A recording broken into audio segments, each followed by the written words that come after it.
आपको मुझे अल्लाह ने इज्जत दी, उम्मत मोहम्मद मुस्तफ़ा बोलिए सल्लल्लाहु अलैहि वसल्लम बनाया।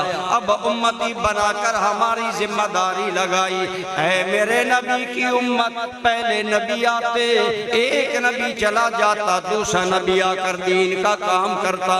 एक एक वक्त में कई कई नबी काम करते। दरिया में दरियाए उर्दन दरमियान में है, एक जानब जनाब यहया अलैहिस्सलाम मौजूद है, दूसरी जानब आपके खालाजाद भाई जनाब ईसा अलैहिस्सलाम मौजूद है।